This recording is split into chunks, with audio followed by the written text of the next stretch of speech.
இந்திய மாலுமிகள் 3 பேர் கொல்லப்பட்ட விவகாரத்தில் எந்தவித வருத்தமோ மன்னிப்போ தெரிவிக்காத அமெரிக்கா தொடர்ந்து உத்தரவுகளை பிறப்பித்து வருவதாக ராகுல் காந்தி சாடல்.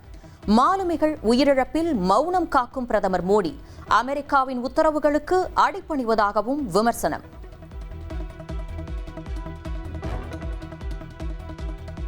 %100 எத்தனால் எரிபொருள் பயன்பாட்டிற்கு சட்டப்பூர்வ அங்கீகாரம் வழங்கப்படுவதாக மத்திய அமைச்சர் நிதின் கட்கரி அறிவிப்பு. கரும்பு, சோளம் ஆகியவற்றிலிருந்து தயாரிக்கப்படும் எத்தனால் பயன்பாட்டினால் விவசாயத்துறைக்கு 3 லட்சம் கோடி வரை கூடுதல் வருவாய் கிடைக்கும் என்றும் தகவல். மகளிர் T20 உலகக்கோப்பை தொடரில் இன்று இந்தியா மற்றும் பாகிஸ்தான் மகளிர் அணிகள் பல பரீட்சை நடத்த உள்ளன. பர்மிங்காமில் இந்திய நேரப்படி இரவு 7:30 மணிக்கு போட்டி தொடங்க உள்ள நிலையில் ரசிகர்கள் மத்தியில் எதிர்பார்ப்பு அதிகரித்துள்ளது. ஜூன் 18ஆம் தேதி சட்டமன்ற கூட்டத்தொடர் தொடங்க உள்ள நிலையில் வரும் 17ஆம் தேதி திமுக சட்டமன்ற குழு கூடும் என்று அறிவிப்பு. திமுக தலைவர் ஸ்டாலின் தலைமையில் நடைபெறும் கூட்டத்தில் எம்எல்ஏக்கள் தவறாது பங்கேற்க கொறடா உத்தரவு.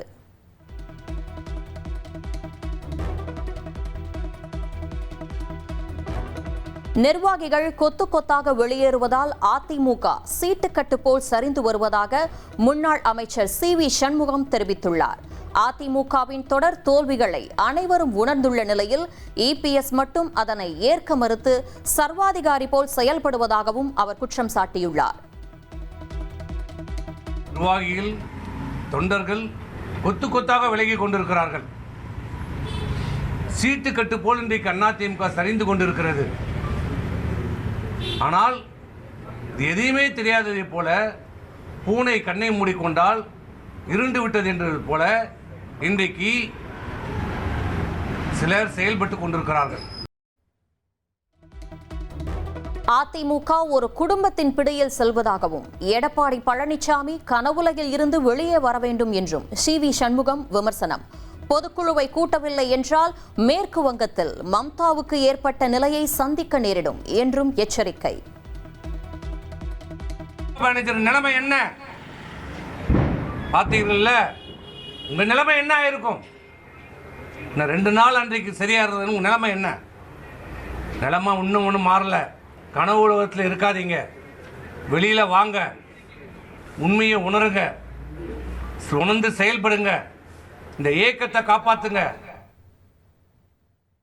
அதிமுகவின் அடிப்படை உறுப்பினர் மற்றும் கொள்கை பரப்பு துணை செயலாளர் பதவியில் இருந்து விலகுவதாக நடிகை கௌதமி அறிவிப்பு. சமூக சேவை செய்வதற்கு ஏதுவாக கனத்த இதயத்துடன் கட்சியிலிருந்து விலகுவதாக அறிக்கை. ரசிகர்களின் வேண்டுகோளை ஏற்று விரைவில் அரசியலுக்கு வருவதாக நடிகர் ராகவா லாரன்ஸ் அறிவிப்பு. தாவேக ஆட்சி நன்றாகவும் சூப்பராகவும் இருப்பதாக பேட்டி.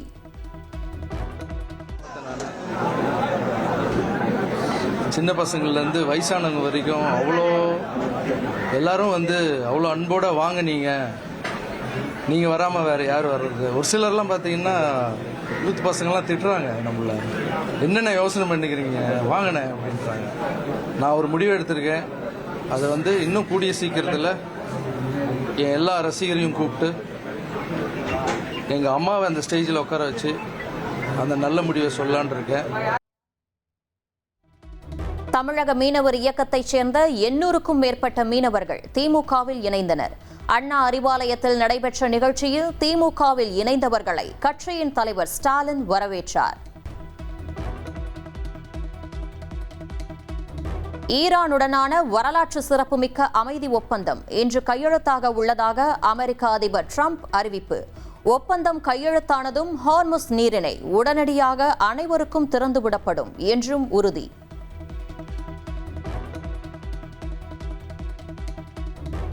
அமைதி ஒப்பந்தம் இன்று கையெழுத்தாகும் என்று அறிவித்த அதிபர் டிரம்ப், போர் விமானங்கள் மற்றும் போர்க்கப்பல்களுடன் இருப்பது போல் உள்ள AI புகைப்படத்தை பகிர்ந்ததால் குழப்பம், நீங்கள் குழப்பமடைகிறீர்கள் என்று அந்த புகைப்படத்தில் எழுதப்பட்டுள்ளதால் அமைதி ஒப்பந்தம் கையெழுத்தாகுமா என்ற கேள்வி எழுந்துள்ளது.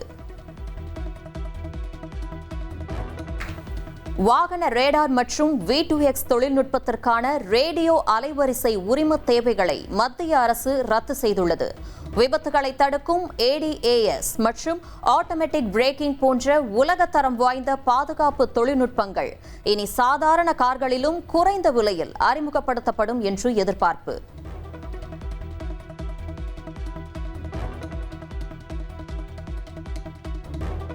மின் வாரிய கள உதவியாளர் பணிக்கான உடல் தகுதி தேர்வில் வெறும் காலில் மின்கம்பம் ஏற வேண்டும் என்ற விதியை திருத்தி ஷூ அணியலாம் என்று அறிவிப்பு.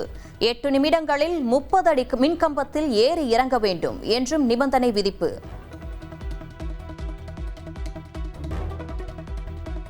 சென்னை மெரினா கடற்கரையில் காணாமல் போன 2 வயது பெண் குழந்தையை மீட்ட சிங்கப்பெண் அதிரடி படைக்கு பொதுமக்கள் பாராட்டு.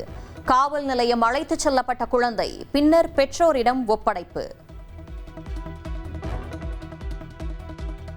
திருப்பூர் மாவட்டம் தாராபுரம் அமராவதி ஆற்றங்கரையோரம் சட்டவிரோதமாக சாராயம் விற்பனை செய்யப்படுகிறதா அல்லது காய்ச்சப்படுகிறதா என மதுவிலக்கு போலீசார் ட்ரோன் மூலம் ஆய்வு. தொடர்ந்து பல்வேறு கிராம பகுதிகளிலும் ஆய்வுப் பணிகள் நடைபெறும் என மதுவிலக்கு போலீசார் தகவல்.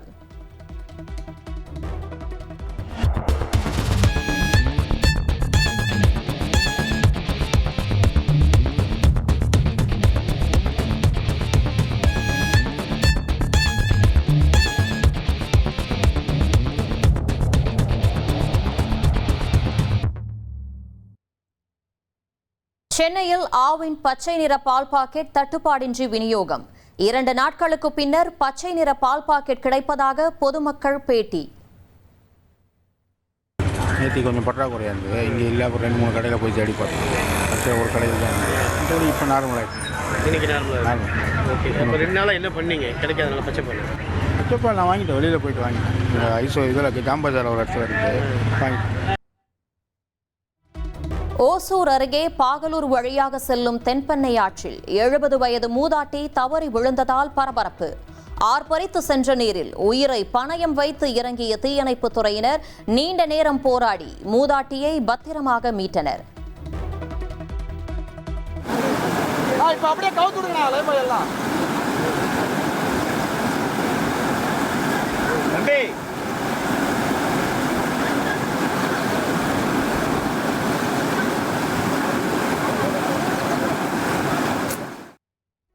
சென்னை மெரினா கடற்கரையில் வரலாற்று சிறப்புமிக்க 2 செஞ்சுரியன் போர் டாங்கிகள் பொதுமக்கள் பார்வைக்கு திறக்கப்பட்டுள்ளன. இந்திய ராணுவ பாரம்பரியத்தை பறைசாற்றும் வகையில் நிறுவப்பட்ட பீரங்கிகள் அருகில் நின்று செல்ஃபி எடுத்து பொதுமக்கள் மகிழ்ச்சி.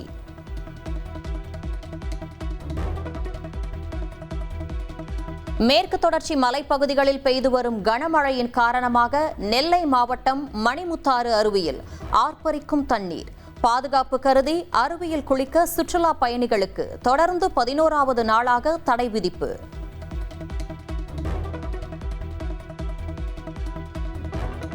பழனி முருகன் கோயிலில் வார விடுமுறை மற்றும் அமாவாசை தினத்தை முன்னிட்டு பக்தர்கள் கூட்டம் அலைமோதியது. சுமார் 3 மணி நேரம் வரை காத்திருந்து பக்தர்கள் சுவாமி தரிசனம் செய்தனர்.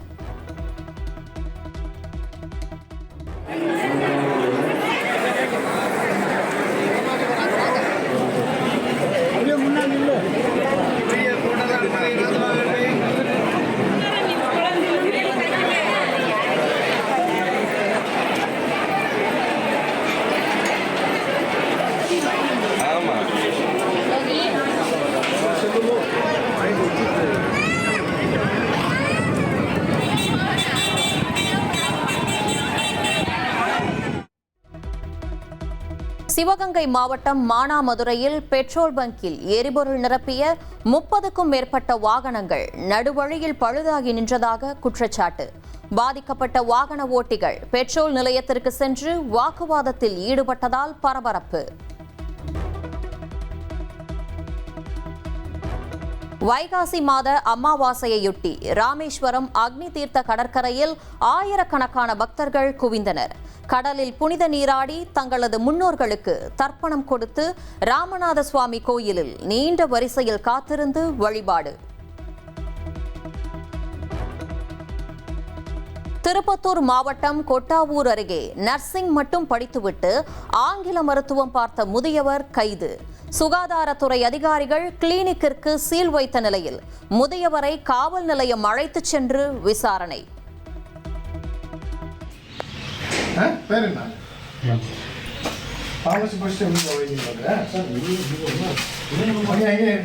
இல்லை அப்படி போங்க நான் வெட்டினரியுமே வச்சுருக்கேன் சார்.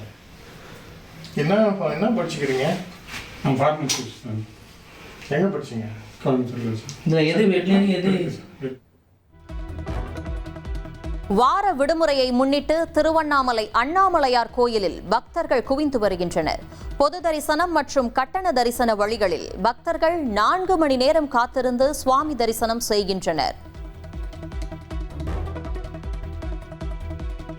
சென்னையில் சக காவலர்களிடம் மோசடியில் ஈடுபட்டதாக குற்றம் சாட்டப்பட்ட ராயபுரம் பெண் காவல் ஆய்வாளர் சஸ்பெண்ட் செய்யப்பட்டுள்ளார். குறைந்த விலையில் தங்க காசுகள், வீட்டு மனைகள் தருவதாக மோசடியில் ஈடுபட்டவருக்கு உடந்தையாக செயல்பட்டதாக எழுந்த புகாரில் அதிரடி நடவடிக்கை.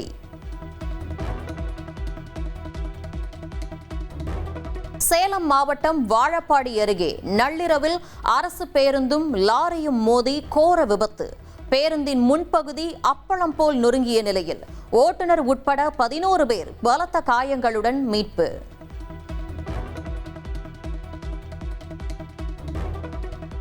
மத்திய பிரதேச மாநிலம் போபால் எய்ம்ஸ் மருத்துவமனையில் புற்றுநோய்க்கு சிகிச்சை பெற்ற குழந்தை தவறான ஊசி செலுத்தியதால் உயிரிழந்தது 6 மாதங்களுக்கு பின்னர் அம்பலமாகியுள்ளது.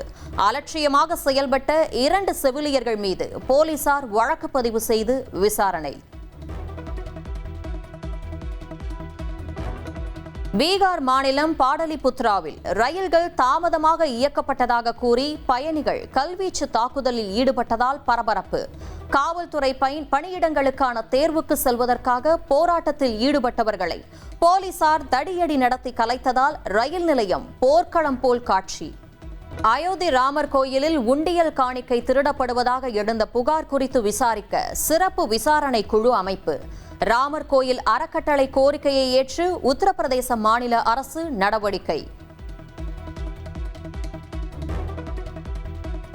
உத்தரப்பிரதேச மாநிலம் நொய்டாவில் சாலை தடுப்பில் மோதி தலைக்குப்புற கவிழ்ந்த தனியார் சொகுசு பேருந்து. காயமடைந்த பயணிகள் மருத்துவமனைக்கு அனுப்பி வைக்கப்பட்ட நிலையில் கிரேன் மூலம் பேருந்து மீட்பு.